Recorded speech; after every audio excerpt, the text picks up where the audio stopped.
रायपुर नामक गांव में रजनीश नाम का एक आदमी अपनी पत्नी रीता और बेटी दिया के साथ रहता था। रजनीश एक किसान था। आज भी रोज ही की तरह वह अपने खेतों से काम करके घर वापस आया। तब उसकी पत्नी उससे बोली, आज ही सुनते हैं, आपका भतीजा रोहन कल आपसे मिलने आ रहा है। क्या सच में रोहन आ रहा है? हाँ पिताजी, रोहन चाचा कल हमसे मिलने आ रहे हैं। मैं तो उन्हें पूरा गांव घुमाऊंगा भी। हाँ हाँ बेटा, ठीक है। अब जल्दी से सो जाओ। सुबह उठकर रोहन चाचा के आने की तैयारी भी तो करनी है। उनके पसंद का खाना भी बनाना है। और हाँ, मैं उसे लेने स्टेशन पर चला जाऊंगा। अगले दिन रजनीश स्टेशन पर जाता है। रोहन रजनीश को देखकर दौड़कर उसके पास आ जाता है और उसके पांव हैं। रजनीश उसे गले से लगा लेता है और कहता है, रोहन बेटा, कैसा है तू? कई सालों बाद गांव आया है। और तेरे माता पिता कैसे हैं? सब कुछ ठीक है चाचा जी, बस आपकी याद आ रही थी तो सोचा छुट्टियां आपके साथ बिताऊं। हाँ बेटा, तूने बहुत अच्छा किया। चल, तेरी चाची और दिया दोनों तेरा इंतजार कर रही हैं। उसके बाद रोहन अपने रजनीश चाचा के साथ उसके घर आता है।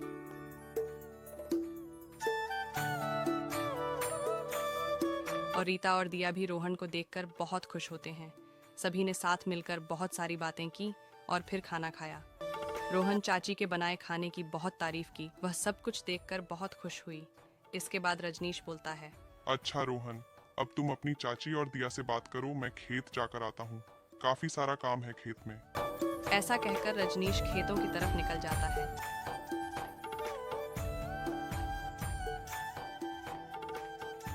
इधर रोहन दिन में दिया के साथ सारा गांव घूमता है।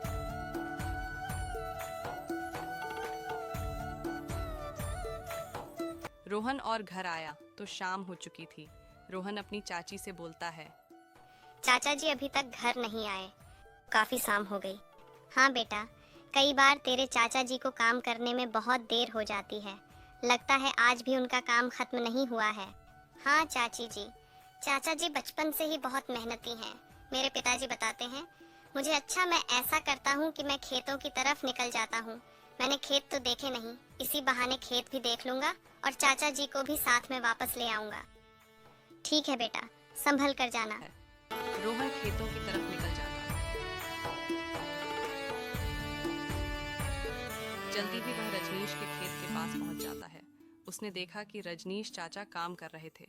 रजनीश रोहन को देखते ही बोलता है, अरे बेटा, तू यहाँ कैसे? ठीक है बेटा, मेरा काम भी खत्म हो ही गया है। चलो अब हम घर चलते हैं। चाचा जी मैं आपको लेने आया था, सोचा खेत भी देख लूंगा और आपके साथ वापस भी आ जाऊंगा।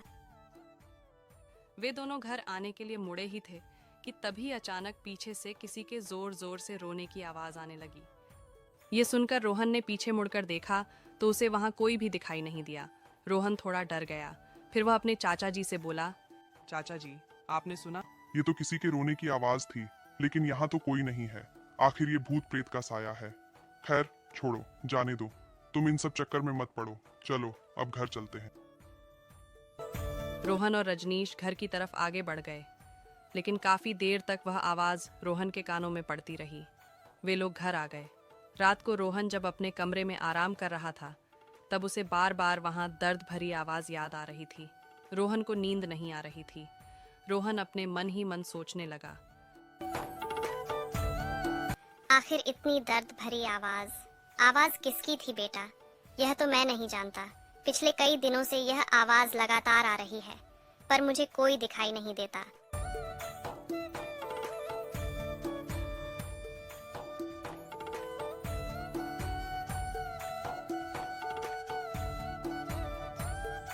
गांव वालों का कहना है कि इस खेत के आसपास किसी खेतों में किसकी हो सकती है। क्या मुझे उस आवाज का पीछा करके पता लगाना चाहिए कि यह आवाज किसकी है? हो सकता है किसी को मेरी मदद की जरूरत है। हाँ, यह सही रहेगा। कल शाम को मैं खेतों की तरफ जाऊंगा और पता लगाऊंगा कि आखिर वह आवाज किसकी है। कौन है जिसकी आवाज में इतना दर्द है और वह आवाज हमें क्यों सुनाई दे रही है? मैं भी ना कुछ भी सोचता हूँ। शायद वह आवाज मेरा कोई भ्रम होगा। यहाँ तो कोई भी नहीं है और ना ही कोई आवाज आ रही है। यही सोचकर अगले दिन शाम को रोहन खेतों की तरफ निकल पड़ा। सूरज ढल चुका था और रात होने वाली थी। को रोहन ने खेत में देखा तो हल्की हल्की चांद की रोशनी खेतों में बिखर रही थी। चाचा जी खेतों से घर के लिए निकल चुके थे और खेतों में बनाई हुई एक झोपड़ी जहां धीमी रंग की रोशनी का एक बल्ब जल रहा था। शेखर उस झोपड़ी को ध्यान से देखने लगा। ऐसा लग रहा था जैसे यहाँ पर कोई है। फिर रोहन ने खुद को समझाया, घर चलने के लिए वहां से मुड़ा। फिर उसे वहीं दर्द भरी आवाज सुनाई देने लगी। उसने मुड़कर देखा तो वहां पर कोई नहीं था। रोहन आगे बढ़ गया। उसे फिर से वही आवाज सुनाई दी। रोहन फिर से मुड़ा और धीरे धीरे दबे कदमों से उस झोपड़े के पास गया। रोहन ने अचानक देखा कि कोई काला साया उस झोपड़े के किनारे पर खड़ा हुआ है। रोहन उसे देखकर डर जाता है और वहां से भागता हुआ सीधा घर आ जाता है।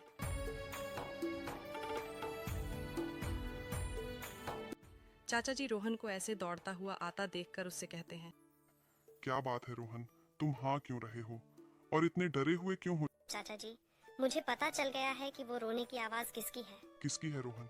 तुम्हें कैसे पता चल चाचा गया? जी, मैंने खेतों में एक काला साया देखा।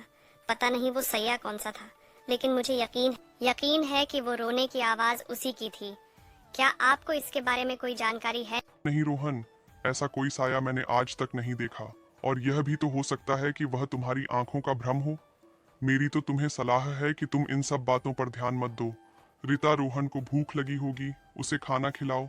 मैं अपने कमरे में जाकर आराम करता हूँ। कल सुबह जल्दी उठकर मुझे खेत भी तो जाना है। यह कहकर चाचा जी अंदर चले गए। थोड़ी देर बाद रोहन भी अपने कमरे में आ गया। चाचा जी ने उसे इन सब बातों के बारे में ना सोचने के लिए जरूर कहा था, लेकिन रोहन उस साये को भुला नहीं पा रहा था। रात को रोहन सो गया। अगले दिन जब शाम हुई तो रोहन को ना जाने क्यों वह दर्द भरी आवाज और वहां साया फिर से याद आने लगा। रोहन ने अपने मन में सोचा, हो ना हो वह दर्द भरी आवाज उसी काले साये की थी। हो सकता है उसे मेरी मदद की जरूरत हो। मुझे उसका पता लगा ही होगा। यही सोचकर रोहन फिर से शाम को खेतों की तरफ निकल पड़ा।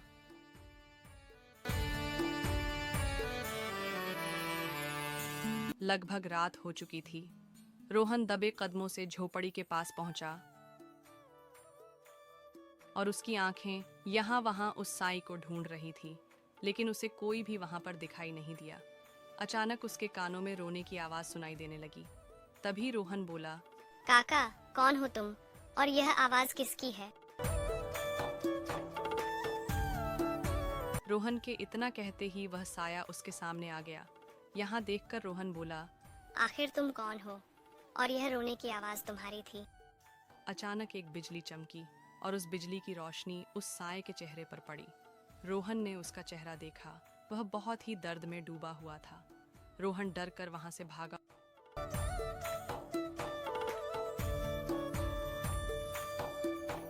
और भागते भागते वह चाची जी के घर पर आ गया।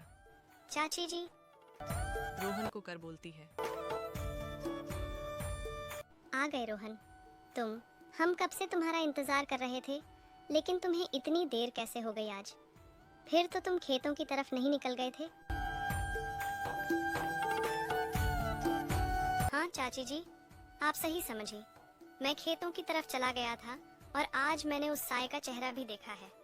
चाची जी, खेतों में कोई तो साया है, कोई तो राज है। मुझे तो यह समझ नहीं आता कि चाचा जी आखिर इस पर ध्यान क्यों नहीं देते। रोहन, तुम तो जानते ही हो तुम्हारे चाचा जी को सिर्फ अपने काम से प्यार है और वह इन सब बातों पर कभी भी ध्यान नहीं देते। तुम भी छोड़ो और भूल जाओ ये सब बातें। बैठो, हम सब यहाँ पर अंताक्षरी खेलते हैं। ठीक है चाची जी। वे लोग ये बातें कर ही रहे थे कि तभी दिया एक पुराना एल्बम लेकर वहां पर आती है और कहती है, माँ देखो, अपने कमरे की सफाई करते समय आज मुझे यहाँ पर ही पुराना एल्बम मिला है। रीता उस एल्बम को देखकर बहुत खुश होती है और दिया से कहती है, अरे वाह दिया, तुमने बहुत अच्छा किया कि यह पुराना एल्बम तुम हमारे पास ले आई। चलो आओ बैठो, मैं तुम लोगों को कुछ पुरानी तस्वीरें दिखाती हूँ। रीता रोहन और दिया को पुरानी तस्वीरें दिखाने लगती है। तभी एक तस्वीर को देखकर रोहन चौंक जाता है और कहता है, चाची जी, ये तस्वीर किसकी है?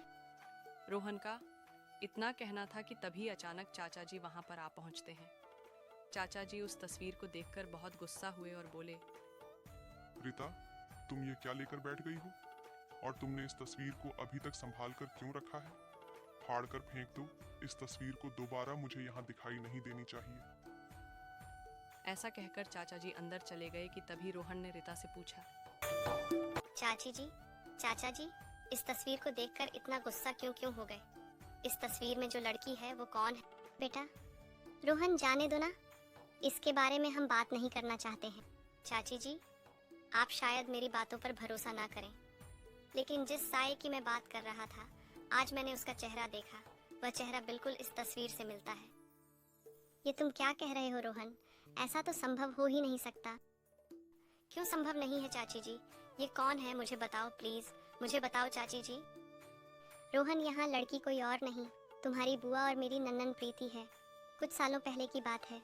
प्रीति एक सुधीर नाम के लड़के से बहुत प्यार करती थी, लेकिन तुम्हारे चाचा जी को वह लड़का बिल्कुल भी पसंद नहीं था। प्रीति ने तुम्हारे चाचा जी को सुधीर के बारे में बताया। तुम्हारे चाचा जी बहुत गुस्सा हुए और वो बोले, एक बात कान खोलकर सुन लो, प्रीति की शादी उस लफंगे से कभी नहीं हो सकती। भूल जाओ उसे, और आज के बाद घर से बाहर एक कदम भी मत रखना, समझी रीता? प्रीति की शादी की तैयारी करो। मैं जितनी जल्दी हो सके प्रीति की शादी करके उसे यहाँ से विदा कर दूंगा। तुम्हारे चाचा जी गुस्से में ऐसा कहकर चले गए। अगले दिन प्रीति सुधीर के साथ भाग गई।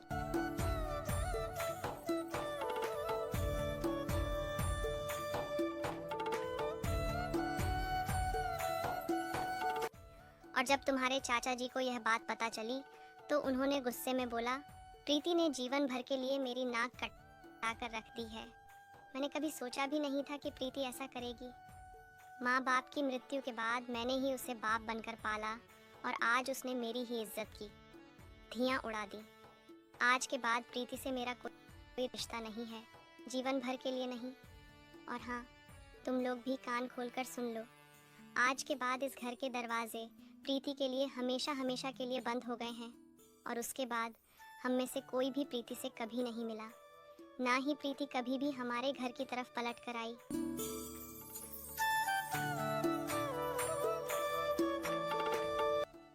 लेकिन चाची जी, प्रीति की कोई खबर तो मिली होगी कि वह कहाँ है, कैसी है? सुना है वह पड़ोस के गांव का लड़का था और प्रीति उसके साथ उसी के घर में रह रही थी। इससे ज्यादा मैं उसके बारे में कुछ भी नहीं जानती हूँ।